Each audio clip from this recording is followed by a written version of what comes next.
Hello. In this video I'd like to introduce a couple of my settings of Ivor Gurney poems from the song cycle of 6 songs called Severn and Somme. That's taken from the title of one of Gurney's books of poetry. Now, Ivor Gurney, these songs, by the way, were premiered last November in Oxford at Keble College Chapel during a concert that was given by the Arcadian Singers. Ivor Gurney, if you don't know about him, he's a very remarkable figure who was both a poet and a composer, and he's one of the most interesting but also tragic figures connected with the First World War, and that's why I wrote this piece recently, because I wrote it for the events marking the centenary of the beginning of the First World War, and that's what the concert at Keble was all about. Gurney was born in 1890, and he was very gifted musically. He went to he sang in the choir at Gloucester Cathedral. He was from Gloucester, and he sang in the choir, and he was also at the King's School, Gloucester, and then he went to the Royal College of Music. And as I mentioned, he was both a composer and a poet. He was a published composer and a published poet, which is quite unusual. Although I've read that he considers himself more of a composer than a poet. But he did both, and he obviously ended up setting quite a lot of his own poetry. But there's quite a lot of poems by him that were not set to music by him or anybody else, and I chose some of those for my cycle. Now, the story of Ivor Gurney is very sad, particularly in its later stages. He, like so many other people, was he hadn't finished his studies at the Royal College of Music, was swept up in the First World War and went to fight. He had a very bad time. He was wounded quite badly and hospitalised. And in the end, it seems that the mental strain was just too much for him, and he had some kind of a breakdown. And later on, after the war, he went back to his studies in the Royal College of Music with Vaughan Williams as a tutor, amongst other people, and seemed to be doing okay. But he never really recovered his full mental stability. And although he wrote a lot of poetry and music that was published and performed, his condition gradually deteriorated, and he eventually ended up in a mental hospital or asylum, and he spent most of the end of his life there. He died of tuberculosis, actually, in 1937, and he was only 47 years old. So it is a sad story, and you can't get away from it. He's one of the casualties of the Great War, but he's one of the ones that didn't die in the war, but who were wounded by it, not just physically but mentally and spiritually, if you like. Now, what attracted me about his poetry, and I love some of his songs and music and his poetry, but particularly the poems I've set, the title is Severn and Somme, and what appeals to me about them is the way that in the poems, he's remembering frequently the Somme and the other battlefields and the horrific experiences that he'd been through in the war. But what he's also describing is the way that during the war he was frequently remembering the Severn meadows and the countryside of Gloucestershire where he grew up.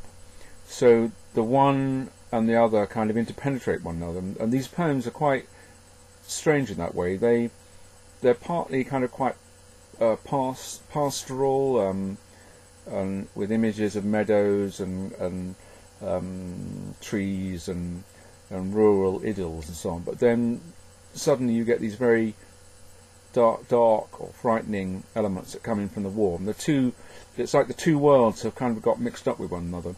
And maybe in a way that was part of the mental problem, that he could never, afterwards, in later life, he could never untangle or disentangle the two worlds. They remained confused together, and he couldn't return to normal life because of the horrors that haunted him. That's the impression I get from his poetry. The poetry itself, as poetry, is a little bit strange, because it's quite fragmented, and some of the sentences don't actually make sense grammatically. Not that necessarily matters in poetry, but it is a little bit odd. It's superficially, it's rather unpolished. Parts of it seem like fairly conventional poetry, and then parts of it seem quite awkward.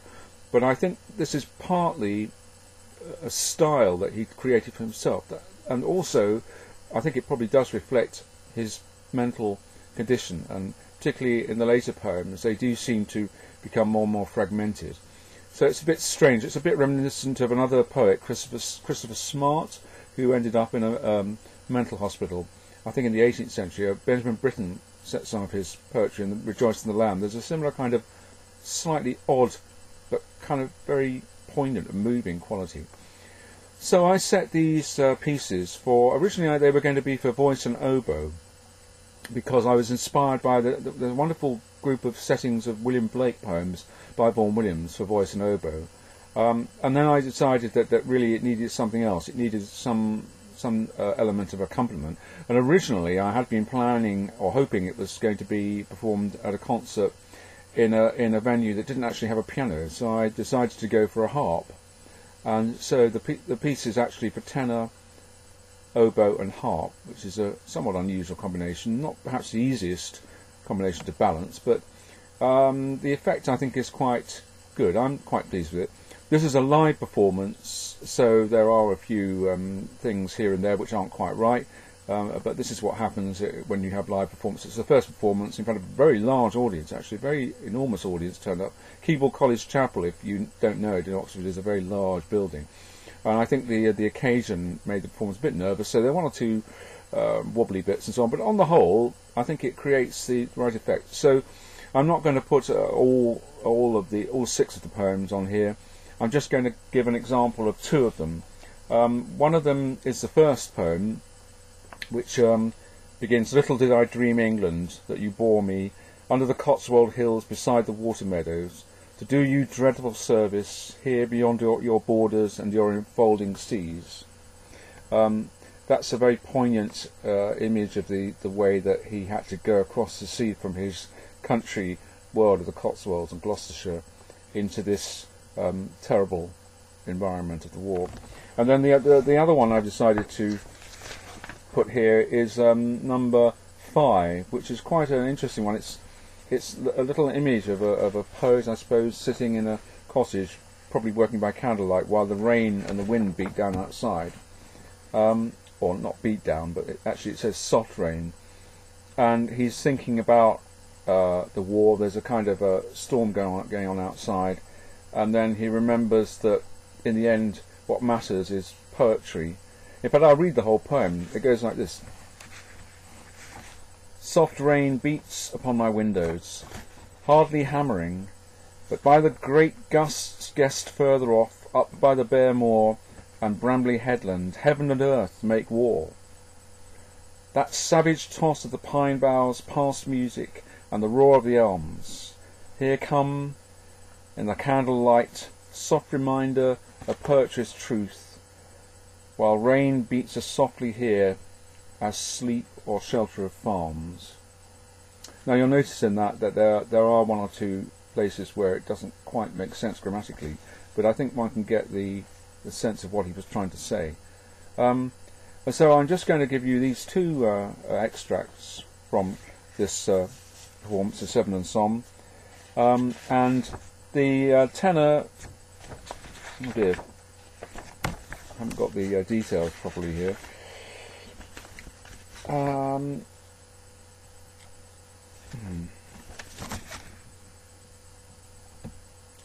Sorry, the tenor is Richard Robbins, the oboe is played by Meredith Hughes, and the harpist is Cecily Beer. So this is 2 songs from my collection of 6 songs, Severn and Somme, for tenor, oboe and harp, setting poems of Ivor Gurney, premiered in 2014.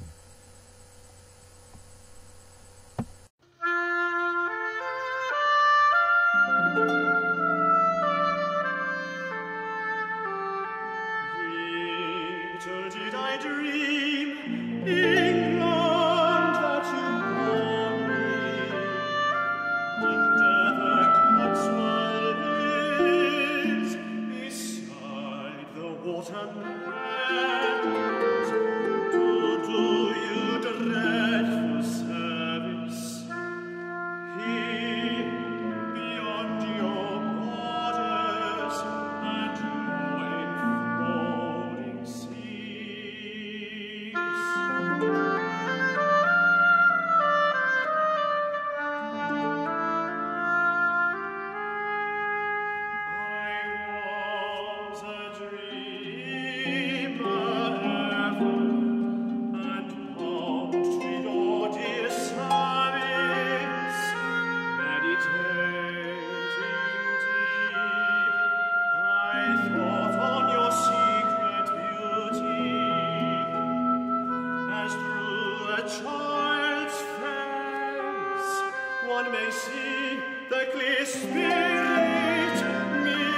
sky-bulls, fragile mirrors, easily broken by moving hands.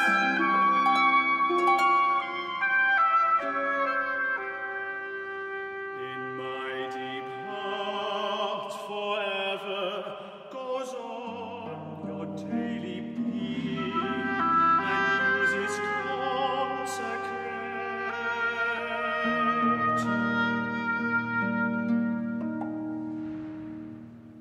Think on me too, O Mother, who rest my soul to serve you in strange and faithful ways beyond your encircling waters.